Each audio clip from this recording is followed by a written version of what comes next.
yeah, we kind of just sent it off to Scooter, and he played it for Ari, and she jumped on it that night, and she was like, I want to get somebody else on it. And we were like, who? And the next day he like sends us a text and he's like, check this out. And it was Bieber. And I was like, holy shit. And he's like, it's coming out in a week. And I was like, what?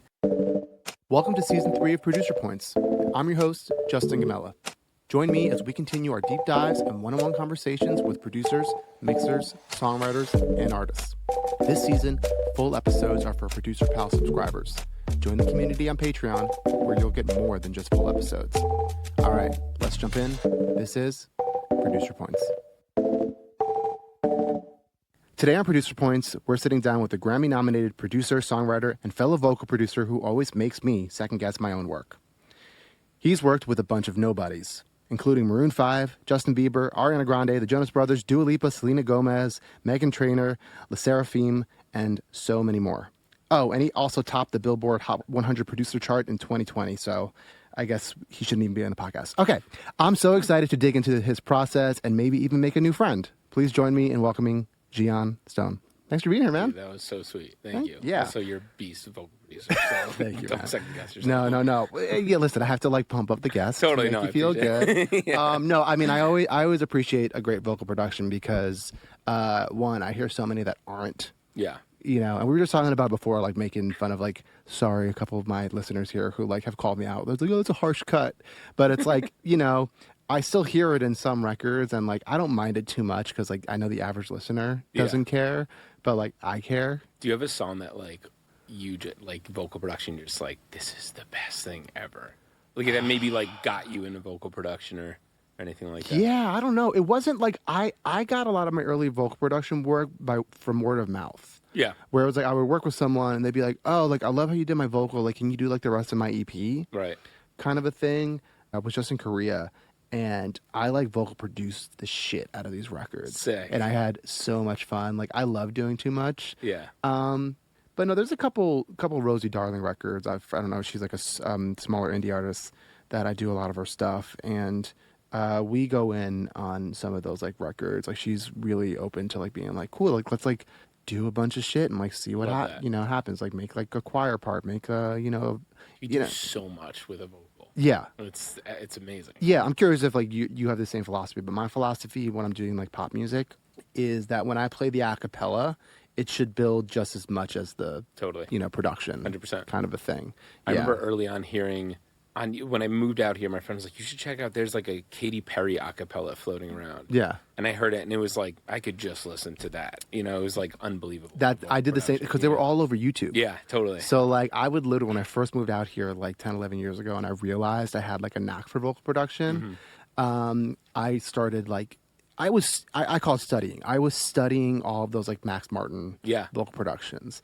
And you listen to it and you're just like, oh, I never realized they did that, but like, oh my God, what a difference it makes. For sure. Like even like the smallest thing that like, I don't know why this was such like an aha moment for me, but when you do, but more for our listeners, when you do a stack in the chorus, you do your doubles, quadruples, harmonies, and then a low vocal. Right. And then there was like something that Max does a lot that I realized is that like, oh, he's not doing the low vocal the whole time. Right. He'll like kind of punch it in there on certain words, and I was like, yeah, of course that's what you do. It's just like little things, but it just like makes it that phrase like hit a little bit harder. Right. Totally. Know? Yeah. And like for the whole time I was like, well, the low vocal goes the whole time, so the whole chorus feels big the whole time. And it's just, I don't know, it was just little things like that it's just like it's the best. Really, really eye opening. But we're gonna talk a bunch about vocal production later. We just met today. We've been talking on Instagram and texting for a couple weeks. So glad you decided to come on the podcast. Honored. But I don't know too much about your history, and we always start the podcast off with how our guests got their start in the music industry. So where did it all start for you? Well, I was in bands kind of as a teenager, kind of started playing drums because wanted to be cool and try to fit in and, but then I started really liking playing drums and in a bunch of bands. And where was this, by the way? In New York City. Okay, great. So we were playing kind of all the New York City, venues, the Mercury Lounges, the CBGBs before they closed, which was cool. And then, I just kind of continued my journey as a drummer, started doing a little bit more session drumming for some of my friends, like playing on their records.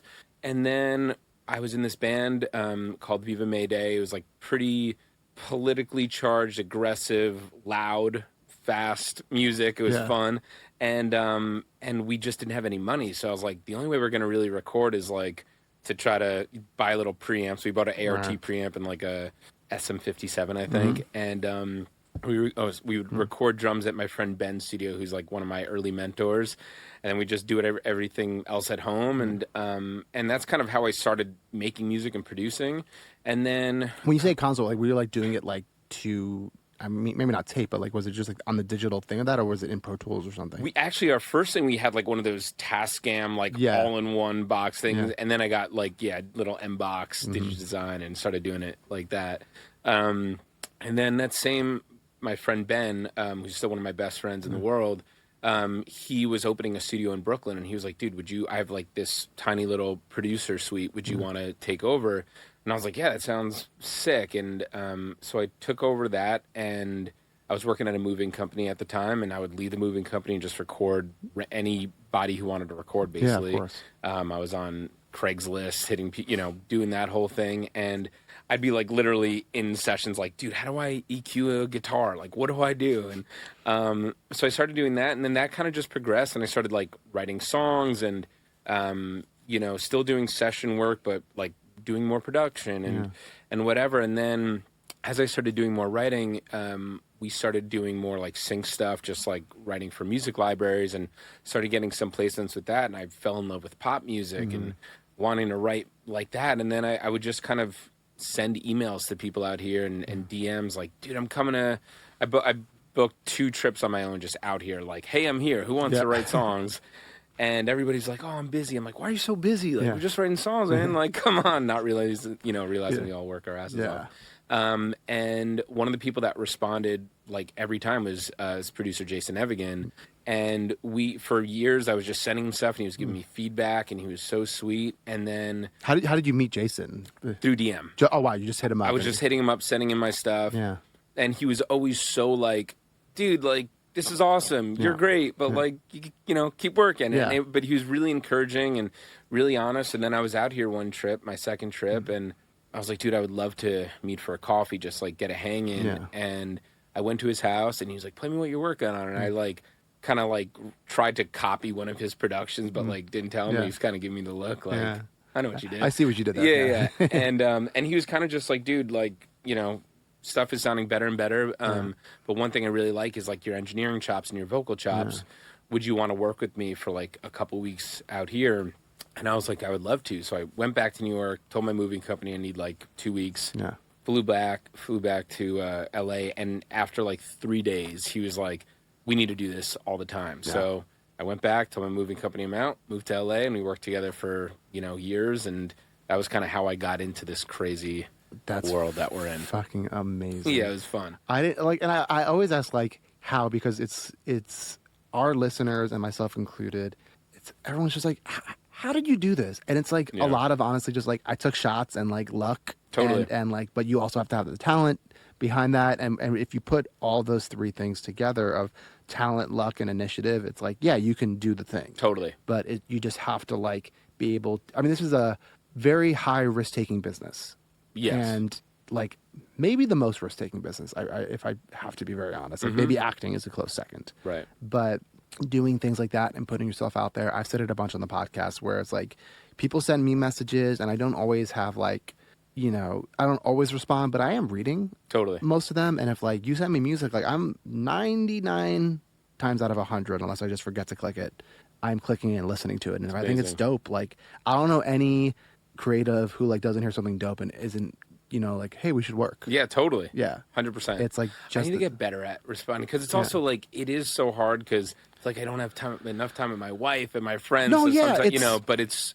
I mean, after all, that's how I got in it. Yeah, and it's like a thing too, where it's like I always try and be nice. I want to be kind, but I'm also like a very honest person. Totally. And it's like I hate lying. Yeah. And it's like sometimes what it is, it's like, okay, I don't know you. I'm not gonna like tell you like I don't think your music is good. Right. Kind of a thing. But I will listen to something and be like, hey, like kind of like what Jason told you, is like keep working. Totally. Like you're on to something, like keep getting better and like keep listening and doing the thing and getting there. Yeah. So how long ago was that? How long have you been in LA for? Dude, 10 years about. Same. Which I'm at 11. I Yeah. thought I was at 6. I thought I was like, I'm gonna do 6 months, then I'm back. And I'm like, what? No, Yeah. you're here. You're Dang, here. 11 years. I know. Woo. It is crazy how It flies. It flies, and like the pandemic really fucked up my sense of time. Yeah. Where it was just like, wait, what? Oh my God, it's been 11 years. Like Jesus Christ. I know. You know, it's that whole fucking thing went crazy. Yeah. So you're working with Jason, and that's how you got here. When did you start to like? Well, I'm trying to answer this question as respectfully as I can. Yeah. When did you start to like kind of like break off from Jason and like start doing things on your own and doing your own sessions outside of Jason? So I was like his engineer, vocal producer, assistant, whatever he needed. Yeah. I was like, there for him. I was living at his parents' house. Well, first I was sleeping on the floor of the studio, and then I was living at his parents' house for years and years, and they're the best. And so I was with him for like 2.5 years, and then I started like doing writing with, some friends and people out here, and just started to get like little placements here and there. And then eventually he was kind of just like, dude, like you're doing well. You're getting your own vocal production work, which is awesome. You're getting a couple cuts here and there. Like we should add on like some publishing venture together, like, start a publishing deal. Right. And meanwhile, keep helping me when you can, and blah, blah, blah. And it kind of just happened naturally where, I signed to him and I was still helping him out. But then, I just got busy. He, just kind of just happened like that. Yeah. Because I think a lot of people, they have that same question, right? I'm trying to think of like questions that like listeners might want to like ask and be like, okay, I'm interning for someone, whatever the situation is. And it's like, how do I start to do the thing of like make things on my own? And usually most people, there are some assholes out there, unfortunately, but like most amazing producers are like very encouraging of that. Be like, yeah, man. Like, for sure. Like, hey, even use my studio. Like you need to do a session. Like, come on, let's do it. He was the best with that. Yeah. And it's really up to producers like us now to like encourage that type of, I guess, mentorship. Yeah. And bring people under our wing. And I try and do that by doing the show. Totally. It's a very big like give and take industry. I firmly believe that. I agree. And you know what? It's also me being selfish because I like having the younger perspective. Right. Yeah. In a room. Totally. It helps. I think it's so important to like surround yourself with people where it's like, whoa, you think like that, or like you like a sound like that. Like I would have never done that shit. And dude, we got to keep working. It's like getting harder and harder. We got to work harder and harder. Yes, yes, exactly. So I wanted to talk about the vocal production a little bit because not every producer is stellar at vocal production, or it's like not something that they get like gigs outside of production to do. So how did you mentioned that Jason was saying like, oh hey, you're like starting to get your own vocal production gigs. Why do you think you were able to start getting some of those gigs? Well, I think when I first moved out here, like literally I landed on the airplane. I landed, off the airplane, and he was like, dude, come to Westlake. And I show up at Westlake, and he's working with an artist, and he's like, here's some vocals, tune them up. And I was like, what? Like, and we ended up working till 7 a.m. that night. And I worked on them for like 2-3 days. I was so slow. Played it for him, and he's like, this ain't it. Like, redo it. And I think, it started off as like, I just put in so many hours. Like, I think I literally did like 2.5 years of basically only vocals. Like, it got, when I first was out there, when I was first out here, he would just give me songs and I would work on. And then it got to be like, cool, now we're at the tracking part of the writing session, come in and engineer. And then, we would comp together and he, blah, blah, blah. So it came from doing, those hours. And then I think it was just like some of our really good friends started hitting me up and being like, hey, like, would you tune this up, or would you come and record this person for us, and blah, blah. So it kind of just happened. Same with you, like word of mouth and, blah, blah, blah. And then it started coming from the artist, which was really cool. All of a sudden, like, I always say to people, like, being a good vocal producer, and like that can mean a lot of different things, but is such a great way to build relationships with producers and artists. Because if you make an artist sound good, they're going to want to call you all the time to work with them. And then all of a sudden, day 15 of doing their vocals, they're like, play me something that you're working on. You play them a song, it's like, there's a cut. You've gained their trust because you're like, you make me sound good. Therefore, like, I'm kind of like down for whatever. And like, it's funny, the exact opposite could happen too, where an artist will always remember when you make them, maybe they won't always actually, but they will 1,000% remember if you made them sound bad. For sure. 1,000%. I've lost a couple gigs making somebody sound bad. Yeah, and it's like it's why I'm like very. I will choose to like make people wait and maybe piss them off in that sense, and be like, just let me make your vocals sound good. Yeah, because totally. like if I'd rather win you over like that and like have you wait another like 2 or 3 days. Yes. Than just like send you something that like I truly don't believe in. For sure. Quite yet. Dude, it's so vulnerable to sing on a microphone. So like if you have somebody helping you kind of get there a little bit, it's nice. Yeah, it's a very, I don't know. It's a very intimate process, especially, I've gotten vocal production gigs where it's like I haven't met the person yet. Right. And now I have to like have them come in here and I don't want to say tell them, but like give them advice on how to do the thing that they like know best. It's so crazy. And like, I don't know, I'm not a singer. No, same. Yeah. Not at all. I know how to give great direction and I know how to get things out of people, right. But like I am not a good singer. Same. In the slightest. I think that's why I'm a good vocal producer, right? Because I know I aspire to do things that I can't do. And well, they also don't feel like you're competing against them. Like I've been in the true. room sometimes and somebody's singing their ass off in front of an artist, and you're like, chill, dude. I think that's so fucking true. It's why sometimes like when we're doing like. This is actually a good story, and I'm gonna do it without saying names, but it's fine. When I was in Korea, I was writing, producing, and I was in with like 2 other writers and singers, and they're both amazing singers. But like one is like, oh, you are fucking like sanger, right. Like you can sing anything. You have this like powerful voice, like holy shit. And the other one, her voice is like really, really good, but like unique sounding. Sure. Like, I kind of like your voice more because it's like more unique, but like you can't just do whatever you want. Right. But anyway, we were like about to record the vocal, and the one with a more unique voice like said to the girl who would like the really like fucking can do anything voice, she's like, you should cut this, and she was like, no. She's like, people hear my voice and they get intimidated. Right. And like they need to hear your voice because they need to think that they can sing it. 100%. And it was like something I always knew, but to hear it said by a singer who like is a singer like that, to have the self-awareness, it's huge, is so important. And I think it's important too, where like you were saying it, when you have a really great singer in the room and you work with an artist, and you kind of have to tell them like, yo, chill. Yeah. Like you can't like do this like amazing thing, right? And then like put them down, even though you're not trying to. Totally. But it's just like it's intimidating. I think there's 100%, and I think. The times that it could work is when it becomes like competitive and the artist is like, oh, like that's cute. I'll watch this. Right. And you're like, yes, I love that. But most of the time you gotta And I've been able to like push people because I'm not a great singer. Right. But I actually have a pretty high range. I can get my mix to go pretty high from like my emo days. And a little. well, but I can like hit like I can get to like an E flat when I need to.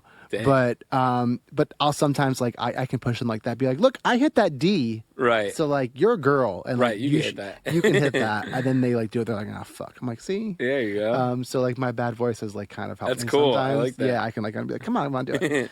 But when you're vocal producing, what are some things that you feel like that you're doing to make the artist or the songwriter that day feel really comfortable? Like, what are the questions you're asking? How are you like making them kind of loosen up a little bit? I think I just try to get like, kind of what we're doing, just like hang and like, get to know them a little bit. Mm-hmm. I try to make it feel as like we're on the same team as possible. Mm-hmm. Like I never, when I'm in a room, I mean, I really, really try hard. Obviously we all have egos to some extent, but like, I really try to suggest things because I think it's the best for the song and not because I get to put my name on it kind of thing.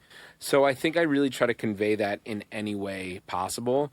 And I think when we're like, actively going through the song and recording it, I think, I try to be really mindful of like getting close to what the demo vocal is, because that's the thing that everybody fell in love with. Mm-hmm. And I try to usually get that. And then I like to have the singer, and then I'm like, cool, what would you do on that? Or like whatever. So I try to like get both and like, whatever the term is that I'm looking for when you do 2 things. Simultaneous? Yeah, something like that. Whatever. We'll edit that. Yeah, that's fine. But I try to do that, but also like we could do so much in the box. Mm-hmm. The one thing that we can't really do is like get more emotion. I mean, there's little things you could do to like help feel like there's more emotion. Yeah. But I'm just there just trying to like get the feeling out. And if I'm in my head, I'm like, this note is really flat. They keep hitting this flat. I'm not even going to say No. it. I'm just like, well, we could figure that out. Yeah. You know, maybe I'll say it once, or if it's a timing thing, maybe I'll Right. hint at it once. But I'm just there to be like, yo, we're on the same team. We're going to get this. I'm going to take it back, you know? Right. And like a lot of singers we work with are incredible. So there's like, I feel like over time, there's less work that we have to do. I mean, you know? listen, all my best vocal productions are with the best singers. Yeah, 100%. It's like I don't have to do that much. Yep, and totally. And that's also kind of the secret to great vocal production, is just kind of like being like doing the least amount possible, and it's getting the best stuff. Exactly what you're saying, like going in. Yes. It's like before it even hits the hard drive. Yes. Right. Like, what are we doing to make sure this is like sounding great? And Totally. I'm just like curious. Are you, because you clearly have some great engineering chops. Like, how much thought are you like? What's the thought process when you're having an artist come in? Are you taking like, all of 5 minutes to be like, hey, get up on the mic, actually back up a little bit, and let me mess with? Or are you just kind of like, let's just go? And I kind of have like, I could be a better engineer Yeah. for sure. I kind of just set a preamp, Yeah. set a compressor, have it not going too crazy, Mm-hmm. and just kind of, and I have my template that like I'll manipulate a little bit, but it kind of just does like the bare minimum. It's like Right. keeping it in a good place.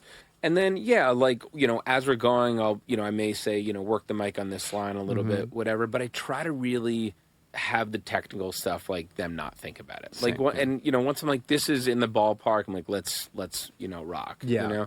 And I think the tools really matter. Like, like having a good microphone that like I do a lot of vocals on either an SM7 or an 87. I know those mics pretty well. So, like, I know, like, okay, this, like, they're too close on this, this is going to be hard to pull out. Or if it's like, SM7s are so malleable, you can EQ the crap out of it. Sometimes I'm like, just be anywhere. We'll figure it out. Yeah, it'll be fine. Yeah. It's I think the thing with like gear that we say on this show a lot is they're like time-saving devices, in my opinion. And it's also because, like, exactly what you said, like, I know my chains so well. Right. And because I know my chain so well, if like something is off, I've like done it enough where it's like, okay, this is happening. So like, I just need to like maybe tell the person to back off like 2 inches. Totally. Or it's like, okay, I got to bring the preamp down because this person is like a loud singer. You know what I mean? Right. So it's the familiarity with the tools. And I say it's the same thing with like plugins. It's like, know your plugins well. Like, you don't have to have, listen, I have all the plugins. Right. But like, Yeah. I also, it's like You use 20 of ADD, them. and I'm using it more creatively than like engineering wise. Right. Like the one, when I'm like going in and like actually mixing something, I'm really only using the same like 5 or 6 plugins. Totally. For the most part. Totally. Yeah. So what is the current vocal chain that you like to use right now? So again, it's 87 or SM7, or what, Flea 47 would be lovely. Something in that, world. And then if I'm at my studio, if I have the, if I can try to go into some sort of Neve, 1073 kind of vibe, into like a CO1B or an 1176, something that I could like mess with the attack and release times.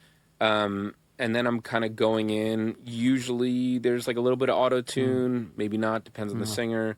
And then kind of just like, I'm so basic, some like RVox or R compressor to just hold it. I've been back on our compressor, and I'm not good. looking back. It's so good. Yeah, it was like 6 months ago. I got like a session from someone I was doing a vocal production for, and like the template had R comp on it, and I just like turned it off, and I was like, oh. Man, I like what that was doing. It's amazing. And so I turned It's it back. amazing. Yeah, so I've been like back on it, which is very funny. Yeah, I'm kind of like almost always. Like I'll do R compressor into like an SSL channel strip, maybe a little multi-band, and then maybe like a little pool tech just for top end, like 12 or 16. And then buses are where I kind of like mess around, like, reverbs and stuff, where I love slap delays. I love like, having a quarter, an eighth, whatever, a couple Valhalla vintage verbs, short and long, but it's pretty minimal. But like, that's the thing that like, as I produce, I'll maybe mess with like the effects more, but that kind of like R compressor, SSL, whatever, kind of just like does what I need it to do. It's a keep it simple, stupid approach. Yes. And then it kind of like when the vocals are already sounding great, when you want to do something cool to it, you just work from there. You're Exactly. like, okay, this is a great source already. We'll just, we can do it as a throw, add some crazy distortion, whatever the fuck the record calls for. Yep. How much are you relying on your template when you're doing these vocal productions? In terms of like how much of the plugin's working, or like... No, just like even, if I open up my vocal template, it's like stacked, just in the sense of like not stacked with plugins, but it's like I have like doubles, softs, whispers, harms, harms B, harms C, like kind of all ready to go. I mean, I probably should do that. I kind of just have like a tracking playlist that I track everything, on, or tracking track. And then I'll have like lead verse, lead pre-chorus, lead chorus, lead bridge. And I'm just throwing stuff, up in that. Yeah. And then I just have like 2 BG tracks that I'll just duplicate as I go. Like, let's get a double on that, or let's get, whatever. And then I'll usually have like 1 throw track that has like a reverb or delay or both that I'll like drag stuff up, so the artist be like, oh, that was cool. And you're like, I have the throw tracks ready to go. I've gone deep in that. Me and my buddy David Arkwright, like we kind of share templates for a while. He's great. And the throw one has gotten insane, mostly from Dave, where he has like fucking like 10 or 12 like things ready to go. Dang. But I just like took it from him and I was like, all right, like this is kind of sick. It's like a phaser ready to go. I got to see your throw chain. Like yeah. But it's I kind of like, I've made my vocal template kind of just crazy because it actually enables me to be a little bit more creative at times. Totally. Where I can be like, all right, let me just see how this like sounds with like a quarter, like throw. And it's like, because it's there already, I just like drag it down and I can see it. Super dope. And I get the idea of it and then I can like tweak it from there. Yep. Because like whatever preset I had on that quarter delay is like, it's very basic. Right. But it just helps get the conversation going. Yeah, totally. And it keeps everybody excited and inspired. Exactly. And like same with like, my, all my sends, my verbs, my delays, they're all same like you. It's like I have a quarter, I have an eighth, I have a 16th, I have a slap. Like they're all there ready to go. Yeah, you just blend and do and I can like do it. And then if I'm like, it's too digital, I want it to be more tapey, like that takes 2 seconds to do. Right. But I can tell right away if it's like if it needs the quarter delay, no matter how the quarter delay sounds for the most part. It's also a really nice, I don't know if you feel this, but like because I have, the first kind of thing on that chain is like an R compressor. No matter what studio, I kind of know where I want to be hitting that. So, like, I could get my gain staging. I'm like, okay, I want to hit that, like, maybe 3 dB or, something in there. So if I'm, like, looking at it and it's hitting, like, 9, I'm like, okay, I'm doing too much going in. It's a cool way of, like, cross-checking your work in different places. Yeah. It's just like exactly. It's like, because that tool so well. Right. Again, it's just like, all right, I know how our compressor should sound. And if it's, like, sounding too compressed, like, it's too high. Yep. Totally. And just like either clip gain it down or trim it, whatever the fuck you choose or choose not to do it. When you're, and I know it changes every time, but on average, when you're tuning a vocal, when you're using autotune, are you doing Melodyne into autotune or opposite? Yeah, usually Melodyne into autotune. Okay. And I usually keep it, the autotune at like, I don't even know what's considered fast anymore, to be honest. But like somewhere between 20 and 35, I'm melodyning into that. Okay. And what's cool is if I'm, and I'll try to make it sound as realistic and good as possible. But then like, it's cool because then if I finish it and the artist is like, oh, it sounds a little too tuned, I just slow down the auto tune and you're like, boom, now it's like way looser. Yeah. Or if they're like, I want it more tuned, you just speed it up. So it's a cool way of like, it's almost like a mix. Wet dry. No, it's true. Yeah. So you're saying, because I kind of have a similar philosophy when I'm using autotune, is that like the autotune is what's tuning and making it sound modern, and Melodyne is just helping it get to the for sure. Yeah. And it's been nice because there's something about doing like I love Melodyne so much, but if you do too much, you could start to hear it a lot. So it's a cool way of like it's like a similar thing with like stacking compressors. It's like. Everything does a little bit. And you're like, good. And it sounds a lot more natural. Yeah. I've been doing it the last couple of years. The thing that I've actually really been loving is automating like the retune speed. Yeah, cool. I think that's like such an underrated and like super powerful move. Sick. So like automating retune speed and also automating the natural vibrato. Oh, cool. Like, especially for like those singers that are really fucking like crazy with their vibrato. If I can just like automate that to like kind of turn on when I want to, when I don't. I don't do it every time, but when it's that move dude, today. please do. It's a very powerful move when it's like when it's done and you like really take like the time to do it. It's just like, oh shit, like okay. Yeah. You hear the difference. Yeah, on certain singers. It's like really rare that I have to do it, but when I do, it's a big one. That's cool. Yeah. No, I love it. Definitely still. Yeah, so I think it's cool that you mentioned using an 1176 and a CO1B because I feel like that's always the great debate amongst producers with like vocals. I'm an 1176 guy, Amazing. personally, but like, what's kind of like your mindset? Are you using both? Are you one together? You're kind of choosing. What's the mindset like when you're choosing one or the other? I'm kind of choosing depending on what's available. Okay. What What do you have in your studio? I have both. Okay. But I don't have, like, I just got rid of my patch bay because I'm like, it was too many wires. And so now, like, my vocal chain is just even a CL1B. It's just but there. I have the 1176 there.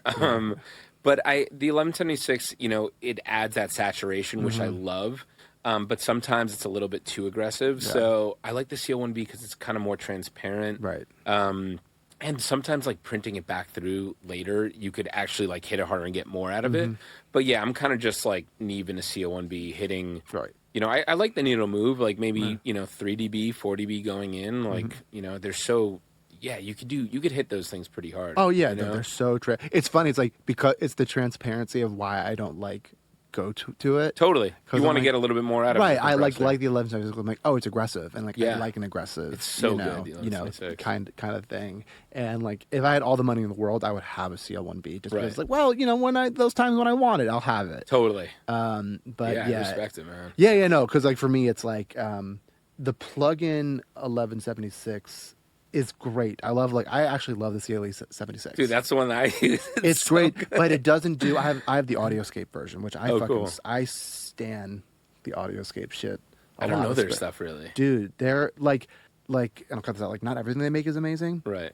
but their 1176 is amazing. Their Pultec Sick. EQ is amazing. There's like a couple other things that it's like, oh, these are very well made. I got to check that out. Yeah. Like, I had their Opto, which is like their LA2A clone for a little bit, and that I wasn't like as impressed with, and I ended up selling. But yeah, a couple of the other things they make are just like, dang. And This is like, going to sound crazy. I just started using an LA2A. Like, and I still don't even use it that much, but I never understood it. And now I'm like, oh, I get this thing now. yeah. But it was the fact that it's like a little slow. Right. Sometimes I was like, wait, I need more aggressive. Yeah. Now I'm like, oh, I see what it No, does. yeah, you that know? especially on like obviously like the classic like bass guitar. Yeah, it's great. You're just like, oh, okay, I see what you're doing here. Yeah. And like the real LA2As is like the tubes in there sound amazing. Yeah. So, you know, they do a thing. It's like there's a reason why these are studio staples. For sure. Like, You know what's funny? I was talking to my buddy Harper the other day. Who's an incredible engineer in New York, and I was like, you know, I don't know if you felt this way, but when I first started like getting into the studio world, whatever, I was like, I need to buy all this stuff. I need to save up and buy this and this and this. And I'd buy it and wouldn't use it because I wouldn't know how to use Right. it, and I didn't understand like what it did for me. And then I got into this thing where I started like selling all this stuff, and like I was just like all in the box.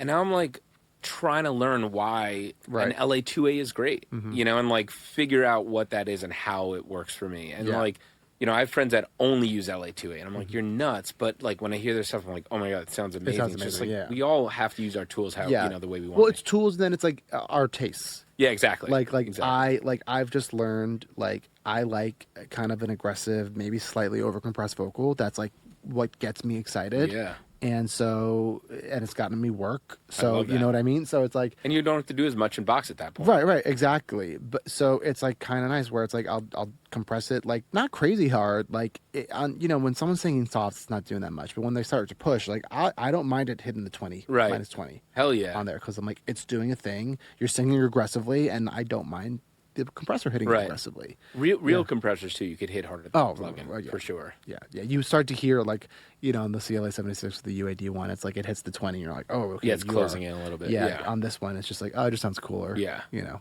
or maybe CLA that's 76, so good. it's so good. It's just like I went away from it for a couple of years because I'm like, well, the UAD must be better. 'cause Right. It's newer, and then you go back, you're like, oh no, this just does a thing. It's great. Yeah. that it's just like I very much like. Production. Are you in Pro Tools, or what are you working on? Ableton and Pro Tools. Okay, so you're doing vocals in Pro Tools, I'm assuming. Yeah, vocals and mixing in Pro Okay. Tools. So yeah, because that's very similar to me, where it's like I start in Ableton, Sick. and then like basically once we start tracking the vocal, like we're just Right. in Pro Tools. the whole time. Once I start tracking I'll do a quick bass thing on Ableton, but like I'm so bad at audio in Ableton that any Same. if I'm doing like something country like more organic, I just do it all in Pro Same. Tools. But programming is so fun in Ableton. Yeah, it's like I have a very hard time. Maybe it's just because I'm like used to. I think Pro Tools makes a couple things easier as far as like editing audio than Ableton does. So I think like that's mostly it. But like, Yeah. I can't imagine like sitting and like editing like drums. I know people do it. I don't get in it Pro at all. In Ableton, but I'm just like, fuck. Like, I don't get it. I don't like how it does it. Yeah, it's so Like, hard. yeah. And like, I'm pretty like, I get pretty engineering nerdy. Like when I record my piano, like I'll put, you know, anywhere from like 3 to, it's embarrassing, but it sounded really good. I put like 7 mics on this piano Wow, once. It just sick. I had like the day like someone canceled on me, and I'm like, I'm gonna have fun today and just Yeah. like record this piano part with 7 mics. That's cool. And I had a lot of fun doing it. I'm sure. So I don't have Sure any you regrets. did. But when you're in a session, what's kind of like your normal workflow when you're producing? I think it depends so much on the genre. Of course. Yeah. But, you know, I like to be as involved in the song as possible, and I love writing as well. If I'm the one producer in the room and there's 3 other writers, I usually end up being more of like the producer. Right. If it's me and one other person or 2, then I could write more. But yeah, it really depends. I love harmony. I love like chords. I, you know, try to spend like time and make sure that those are like right. And I'm always rethinking them throughout the session, driving co-writers nuts. But yeah, I kind of like, I try to just get whatever the overall like character signature aesthetic of the, you know, song is, whether it's like, you know, if it's piano based, that's, you know, I have the piano, or if it's like maybe there's one weird sound that I like try to lock in early, you know, and then after that I'm like, cool, we could just focus on writing. But I try to get like some sort of vibe. Right. And I love to be able to get some, or at least have the conversation about like the groove and the overall like aesthetic for the drums, because I feel like drums are so defining of like what the song is, you know. So like, and you know, you do so many different drum patterns for every song. So I like to usually like have an idea by the time the session's over, whether I like beatbox it and I'm like, how about this? And they're like, yeah. Or I'm like, I do it. But yeah, that's kind of like where I'm at. But I tend to do a lot of the production, you know, afterwards, especially if I'm like if I'm like writing and doing that stuff, you know. And then what does that mean? Because our listeners' favorite question is like, how quickly are you getting bounces back on average? Depends. Right. I mean, there's times where like I'm feeling really stoked at the end of the session. I'll do a day of, and usually if an artist asks for it, I'll say like, you know, I'm happy to give you a day of. Like, if, you know, you may want to give me a day just to like, you know, smooth out my crappy guitar playing or whatever, you know. But it just depends on how busy, you know, life is, and I try to get bounces as quickly as possible, but. You know, I also prioritize, like, if it's an artist song versus a pitch song, like, you know, whatever. But I try to do my best. Yeah, unfortunately, it's like, I'm sure you're the same way. Like, pitch songs kind of take a, you know, backseat Totally. to, like, the artist songs. Like, we all get it. Like, even like, the songwriters understand where it's like, yeah, I want you to get back the artist song that for sure we wrote together first.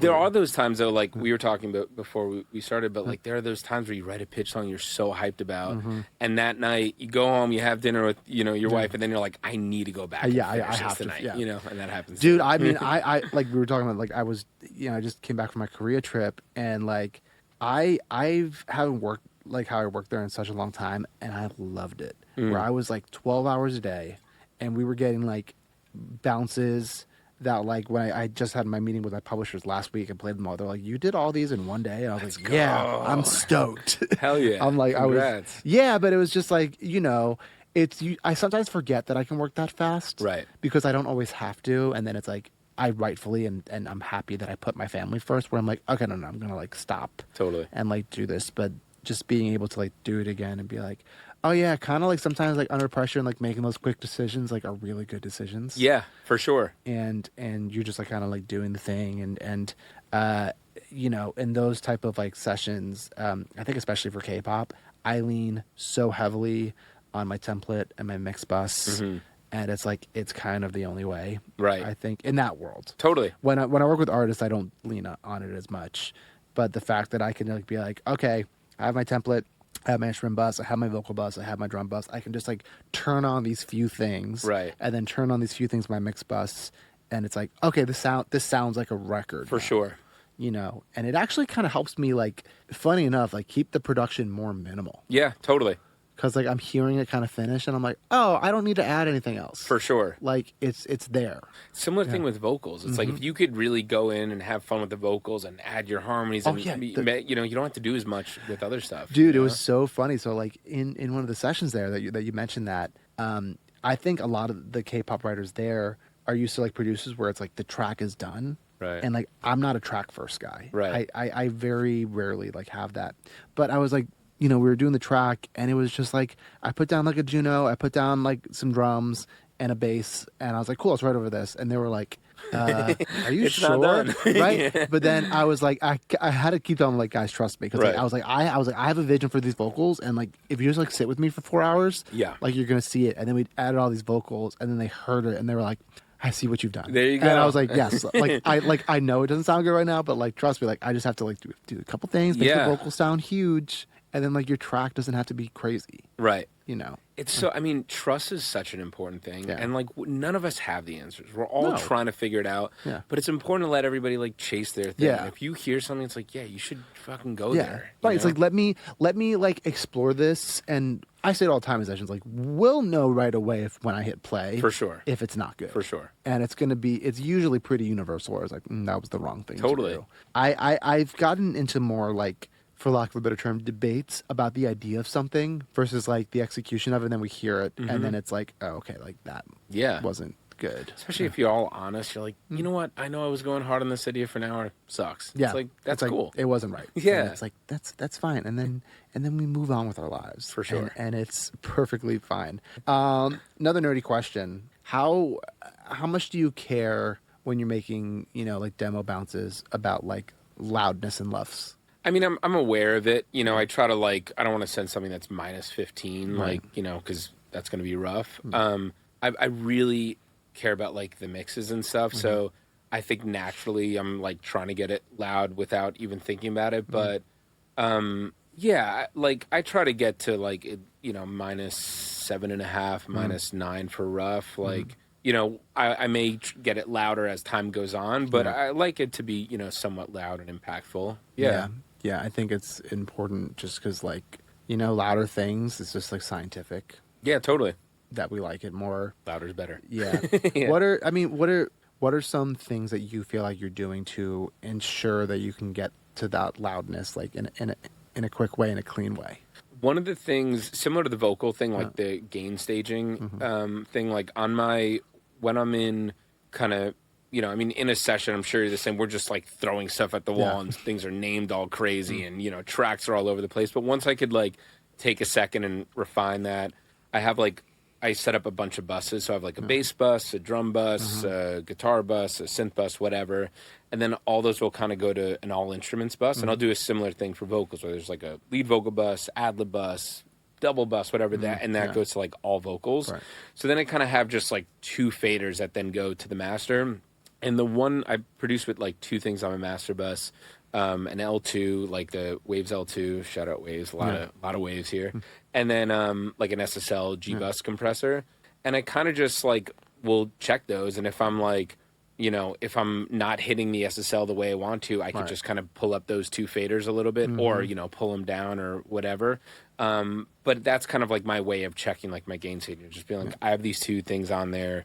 I generally like where those settings are, so I try to like you know, hit them the way I want to. If that makes sense. Yeah, I do the same thing. I don't use the SSL G bus compressor. I use it. I kind of been going between like the SSL, like the SSL companies like plugin of their bus compressor.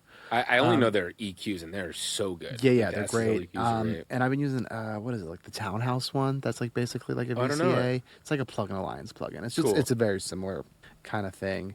But yeah, I like those like VCA type compressors for my mix bus for obvious reasons. But at the same thing, I'm like, okay, if it's not hitting it in the right way, like that to me tells me my gain staging is off. And then like I'm using I mean, I love Ozone. Yeah. Like I'm not like doing the whole you know, master my thing for me button. Right. But like I love their limiter or their maximizer. It's incredible. Rather I think fucking like the clarity and the stabilizer modules on there are like real cheat codes for like those early bounces. Yeah. Like they're never on like my like final rough mix. Right. But like for those like early bounces where it's like, okay, I can just put that to like, clarity at like 20, and it's like, okay, now the vocal's more forward. Sure. Yep.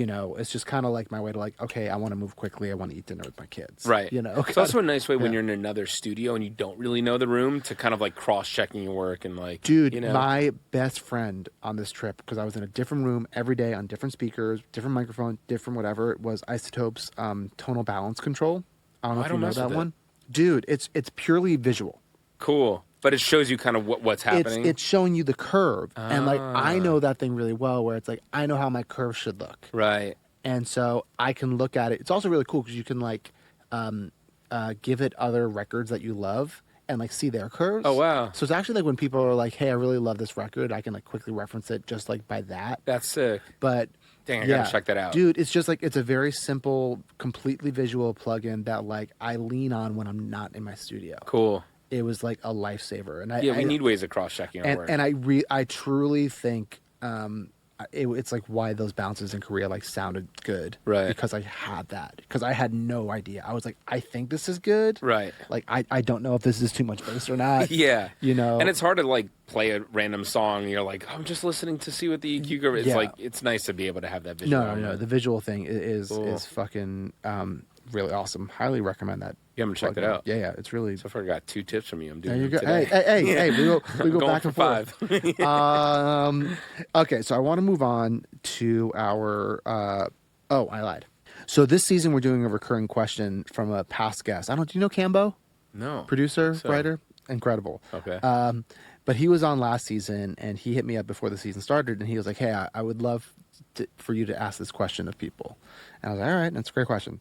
So his question from the season is, what's one thing you would change or improve about your studio if you could? If like physics, money wasn't a thing, what would you change? Well, I mean, I've always had kind of like makeshift rooms, and like, there was always been like huge bumps at 100 or whatever. I will say in COVID, and I did a bunch of songs in COVID. I was working out of Jason's parents' house, and I was in a room way smaller than this, sleeping and working out of, on like KRKs, and it was crazy, but that was like getting into where I am now, and like those spaces were big. But I think, I think always being aware of like how to kind of help the monitoring, help the EQ curve, help control the sound has been big for me, and I don't know. No, I think it's very important, because I think the thing that like producers who have been doing this for a minute always kind of say like, get your room to sound good before you invest in like getting $5,000 to $10,000 monitors aren't gonna make your shit sound better if like your room doesn't sound good. Totally. So it's like, get the room to sound good. You can kind of work off headphones. Yes. I'm a firm believer that having a consistent listening source is the most important thing. Right. Step one. Like my room, it has a fun little dip at like 80 hertz, kind of right where I sit. I had a couple rooms like that. Dude, it's funny. It's like a really great way to like teach phase to people. Right. Because literally, I'll play like an 80 hertz, like, and if you kind of find the spot, it goes away. Right. And everyone's like, what the fuck? I'm like, phase. Yeah. Lesson of the day. But it is fun. What headphones do you like? Like if you're like traveling or whatever, is there a pair you? So I use like those Neumann headphones that I actually hate working in headphones. Right. When I got those headphones, I was actually looking for something that was super comfortable and also had great quality, because when I got them, I was in it was like a weird time. My first kid was born, and I was working in my living room a lot, and so I was like in headphones like all the time. Right. And I was like, oh, I want something that's comfortable. Right. Yeah. So I got those. But the headphones that I tell everyone to get are, hold on, I wanted to, fucking, the Sennheiser, oh, I don't know those. They're like $200 headphones. Nice. But I think they just like sound like, they're very good. And this is advice that I got from David Arkwright that I think is true, even though I don't really fully follow it. But he was like, all your headphones in the studio should be the same, so everyone's hearing the same thing. And I wasn't about to spend like $1,000 on headphones, like getting everyone. Neumanns. Yeah. But I do have 2 pairs of those, and then I have my Neumanns. But those are really great because they're closed back.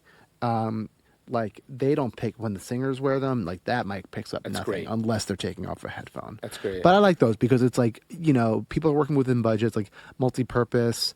You know, I don't like open back headphones only for the sense of like you can't use them to record. Right. And that's producers.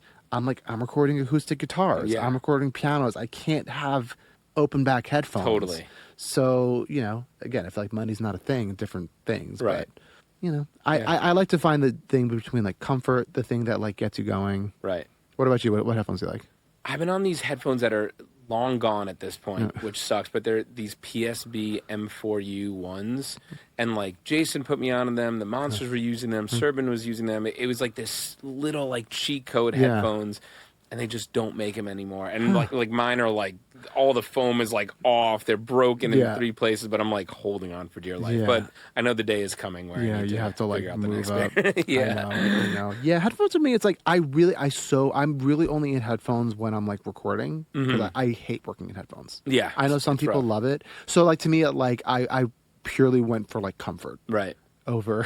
Yeah, I over get it. Everything else. I get it. At that time. I actually like vocals in headphones a lot. Like sometimes even if I'm in my room and I have my speakers, I'll just put on headphones and do like a edited vocal for 5 hours. I do. I put why. my headphones on when I really need to hear something, and I'll be like, okay, I want to like kind of get surgical here. Yeah. But like, I kind of like, I don't know, for the safety of my ears long term too. Yeah. Like, not using headphones is like, I know. definitely better. It's always every time you use headphones. By the end of the day, they're like so loud. Oh, You can't hear. It's Yeah. It's not. Yeah. So you know, and like I'm pretty good about like keeping things at like a low volume in general. right. Like I got in the habit from when I was like in an apartment. And like So I important. just never broke that habit, which I think is a good thing. Right. Like there are people who are there, like it's funny. Like I'm in here and everyone's like, "Pump it up." I'm like, "Okay." Yeah, it's hard. Yeah. We got to protect our ears. I know, and it's also it's like I'm especially here. It's like I'm 10 feet closer to the speakers. Right. So, Yeah. So you know, it hurts me a little bit, but I'll do it every once in a while. Totally. Okay, so I'm gonna go on to our song deep dives here. Sick. We have 2 records that I genuinely really, really love. For our listeners, if you are a Producer Pal subscriber, you will hear both of these. And if you're not a Producer Pal subscriber yet, you will only hear the first record today. So if you haven't yet, please subscribe on our Patreon. The first record we're going to talk about today is the Jonas Brothers, Like It's Christmas. I'm a sucker for a Christmas song. We were talking yesterday and about like what records to go over, and I was like, no, I like doing Christmas ones. Yeah. because like I think it's like everyone wants a Christmas record. Totally. But what's the story behind that record and how it all came together? I never thought about writing a Christmas song, and then my Aunt Sandy, who's the best, was like, "You should write a Christmas song one day." And I was like, Like a okay. good Jew. Yeah, I was like, okay, didn't really think of it. And then I had a session with Freddie Wexler and Annika Wells, a random pitch session. Yeah. And Freddie was like, we should do a Christmas song. And I was like, okay, this sounds crazy, but like, cool, let's do a Christmas song. And he had kind of this like, I think he was working on a movie or something, and he had this like concept, and it was, I don't remember exactly what the concept was, so I don't want to butcher it, but we kind of just started like talking about what that would sound like. And I had weeks before programmed these drums that I was like really excited about, and it was based off of like, I'm a huge fan of Dion on the Belmonts, and just like shuffle beats, like so I programmed like a drum beat for fun. Took me like hours to do, but I figured it To out. find the perfect pocket. Yeah, it's like it's hard to do swing, you know. It's very hard. And I was like, okay, guys, I have this like drum beat. Can I play it for you? And I played it, and they were like, oh, this is awesome. And we just kind of like started writing it, and I loved the song. I was like super pumped about it. And then we were in New York, and I was kind of running around the country with the Jonas Brothers recording what would have been their album that came out in COVID. And I like Jason played it for them because I was signed to him at the time, and they were like, we love this, and we kind of just they were like, make it more Jonas Brothers-y, and the bros had some really good notes. They're like, you know, his piano bass, or like make it guitar bass. I think people forget that they're like very good musicians. Oh, they're and, insane. like, very good at what they do. Yeah, and they know who they are, which is like huge. So we kind of just like chipped away at it. Tedder helped finish it. Mike Elizondo helped finish it. I mean, they're like I was like, you know, I was like, these guys are amazing. Like, you know, I have such like a producer crush on like Mike, just because like everything he does, you're just like, oh, everything just sounds amazing. Like, cool. Unbelievable. I'll just quit. No, it was crazy. I was like watching him track some stuff, and I was like, oh my God, like, but yeah, we just like chipped away at it, but it just started as this like fun little, thing to write, and then I just fell in love with Christmas music, and that's like my favorite thing. I've always, not to make the podcast about me, but like about you. My grandfather owned like a wholesale beer and soda store and a liquor store, and I used to work on the liquor store, and I was like, our busiest time of the year was always Christmas. Mm-hmm. And so I was in that liquor store so much during, December, January, and like just Christmas music all day, every day. It's amazing. And you'd think I'd hate it, but no, I like really learned to love it. Yeah, so the thing I love about Christmas records, and I think why we all, besides money, try and like get them, is that they're timeless, right? And I think, did you see that clip that was going around? Justin Tranor's got his new podcast that he's doing. Oh, I haven't seen it. I haven't watched an episode yet. I should. But there was like a clip going around about him talking about how he like recently sold his catalog, and he's like, yeah, like the financiers or whatever, they're like the ones that have organic instruments make more money. Whoa. Over time. Like not initially, but like over the course of like 10, 20, 30, 40 years, like the records that have organic bass like are better money makers long term. Let's go. Right. But I think it's like Christmas records, however you feel about them, they are always like so well engineered and like sound timeless. And like you get that by like being a good engineer and like getting, the instruments to sound as like organic and natural as possible. I don't know. That to me, I think is like the secret to like a great Christmas song. I agree. Yeah.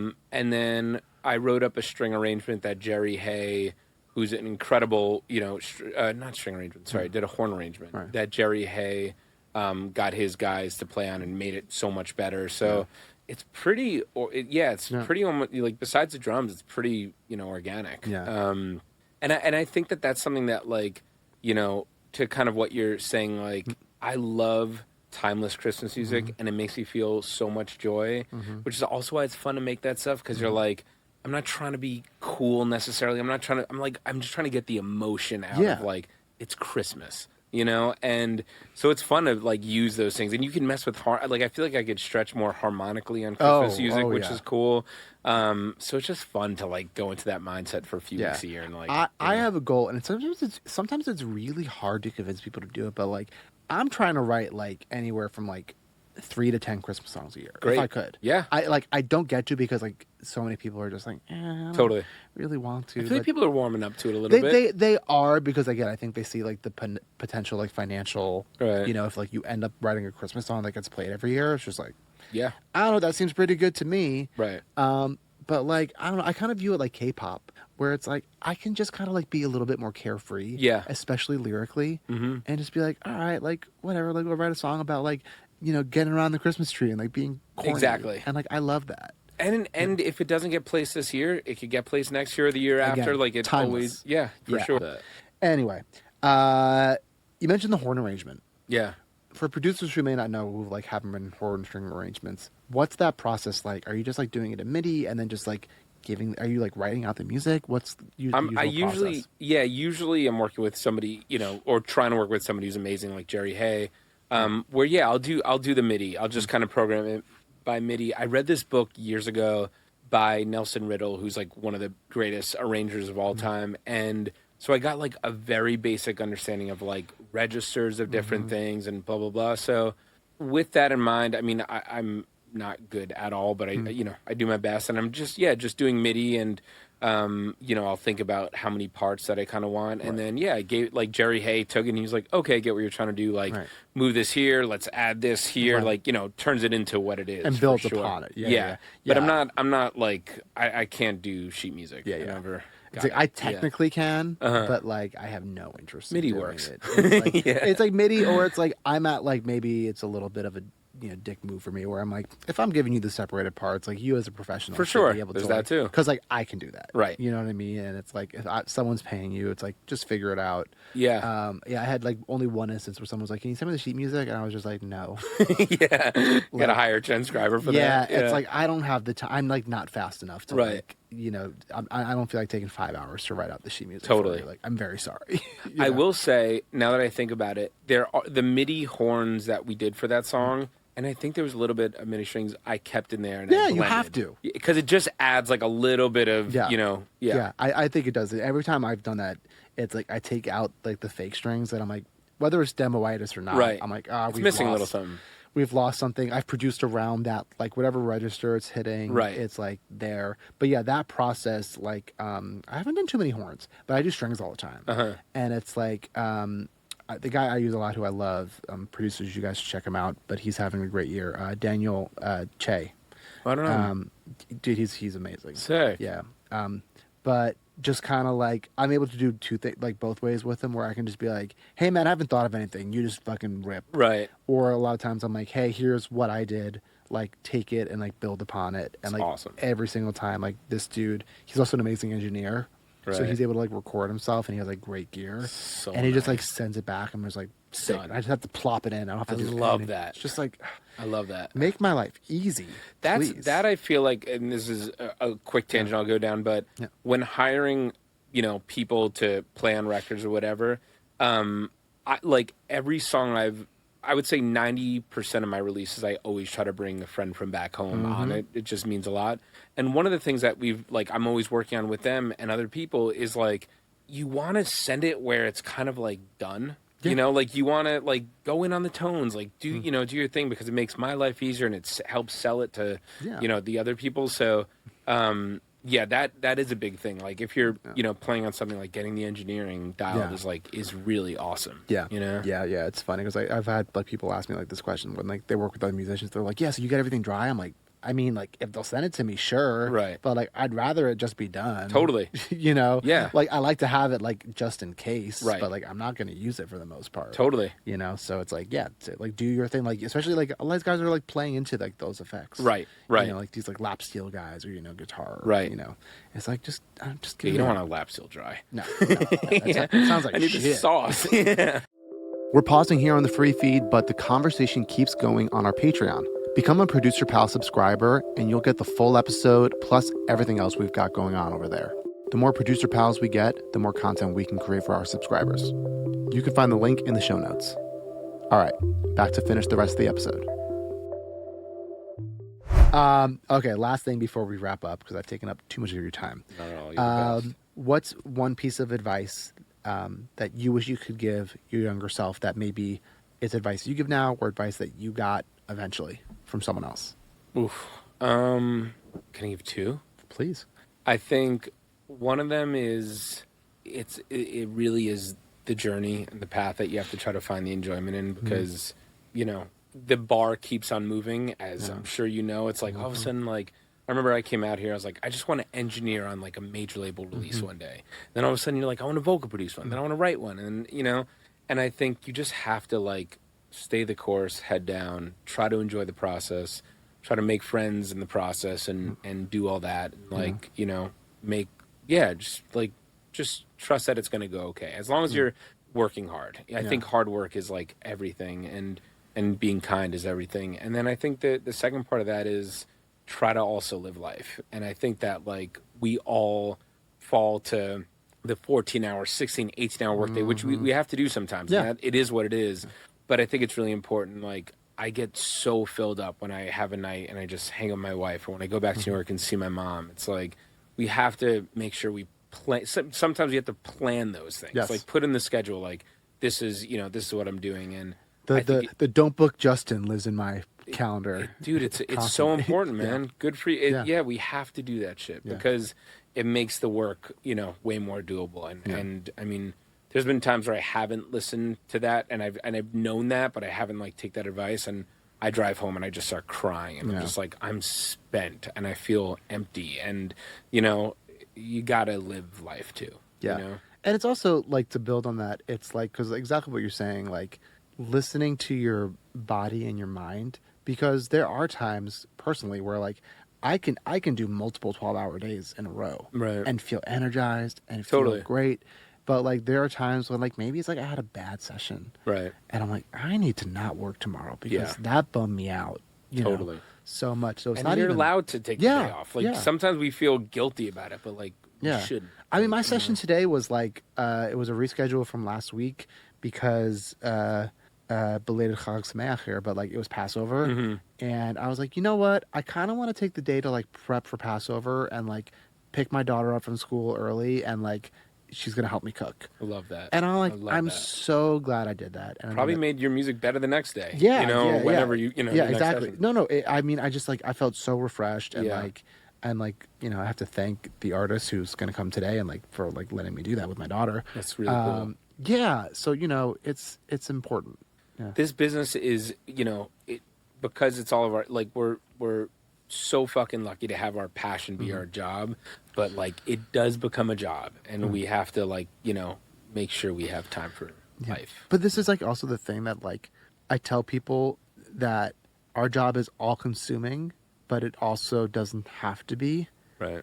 And like the fact that I can just be like, yeah, I'm gonna take a day off today. Yeah. Like, don't be afraid to do that. It's like it's such an amazing thing that like our job is like really technically that flexible. Totally. To like be able to do that where it's like other people where it's like I would love to take a day off, but I will get fired. Totally. And it's important to to have teams that understand that too. Like my manager, sometimes they'll be like, you should take this day, and and I'm like, oh my god, thank you, you're right, But it also like because my team is like that and your team is like that, it means even more when they're like, you should do this. Totally. You're like, let's do it. Yeah. Yep. It's like because like I know like I trust them enough where they're like they are looking at what's best for me here. Yeah. And they're like, you should suck it up and just like do this thing. Right. And it's like, and they're always right. Yeah. Yeah, they're always right. Yeah, every single time. Because like, I can be a little bitch sometimes. Of course. Like, I don't want to do this. Yeah, and like, of course. just do the day. Like, stop being a baby. Right. Do you have any hobbies, like outside of music? Oh, I have ADHD. Of course, I have hobbies. Sick. No, I got my garden out there. Love that. I'm looking out at, and listeners know I love to cook. So cooking is like my main. Dang. Like it's the thing that like I pretty much. It's how I show love to people. Whoa. But it's also like when I'm making things, I'm like doing it to my taste only. What's your like dish? You're trying to impress somebody, win them over. So I get to be a real pizza bagel here. No, it's like my dad's from Italy, and he doesn't cook, but I cook Italian food very well. So I was like, any of my pasta dishes, if like I'm trying to impress you, my pasta dishes are like my mushroom risotto. Ooh. And then the thing I make really well that I've been perfecting, well, I won't say perfecting, but like really doing for like 10, 12 years now is like my Rosh Hashanah Passover brisket. Ooh, I love brisket. It's hard to nail a brisket. It could easily be like dry, like the secret. What? Just use a fucking thermometer. Right. I just got one. Yeah. I just got a meat thermometer. It's great. And then like you don't have dry like anything. Totally. Yeah. Now my chicken's like infinitely better. Dude, it's just like the funniest thing where it's like like all real chefs like they all use fucking thermometers and shit. And it's like how did you get it so perfect? It's like because I didn't allow room for errors. Yeah. Nobody told me that till like recently. Yeah. Thermometers are awesome. You take your brisket out at 195 and it's going to be perfect. Dang. Yeah. I'm going to do brisket now. That's it. And that was the fifth advice you gave me the fifth tip today. You did it. What about you? Got any hobbies? Photography. I'm really into photography. I you know what? I don't know if you see I got into film photography. It's the greatest. I'm getting into it. I really want to take a class. Like once my kids are a little bit older. Amazing. Really want to take a class. Anytime you want to geek out about it, I'd love to. I'm just in the beginning of it. I feel like I have a good natural eye. Yeah. But I don't quite understand like aperture and all that other bullshit. Not bullshit, but like part of it yet. What kind of camera do you have?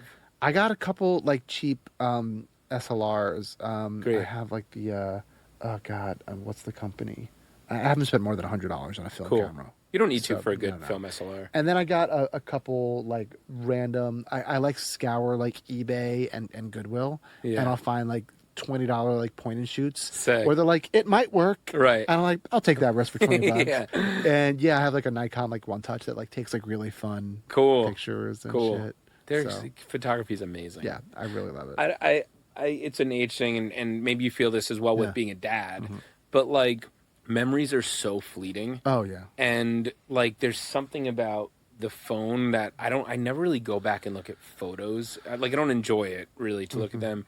There's something about documenting life, and especially if you print them and it's tangible, Dude, or whatever. Like, it's cool. My you wife know? hates it, but like maybe she doesn't hate it. But like I'm like every 6 months I'll print out photos and I'll put it in photo books. I'm very freaking sentimental awesome. like that. I'm like, especially the film photos, but like I'm like very much like, no, I like looking through a book Yeah, and like looking at, especially with my kids. totally. Like it's really fun to like go through and like I don't know. This You know, is when they're gonna grow up and they're gonna have those Yeah. forever. It's really cool. yeah, it's really good. So and then we have a digital backup. It's great. Right, exactly. It's really great. No, photography's amazing. No, I love that. Okay, well, dude, I've taken up too much of your time. You're the best. Thank you so much. Thank you to our listeners for listening, and take care, everyone. You're the best. Thank you, brother. Thanks for listening to Producer Points. If you enjoyed this episode, please subscribe, leave a rating, and share it with someone who loves music as much as you do. A huge thank you to our team, Nathan Rebello and Elijah Shepard. You can check out all the songs we've talked about on our Producer Points Spotify playlist. And if you want the full episode, join the Producer Pals community on Patreon. Links in the notes. Until next time, this is Justin Gamella.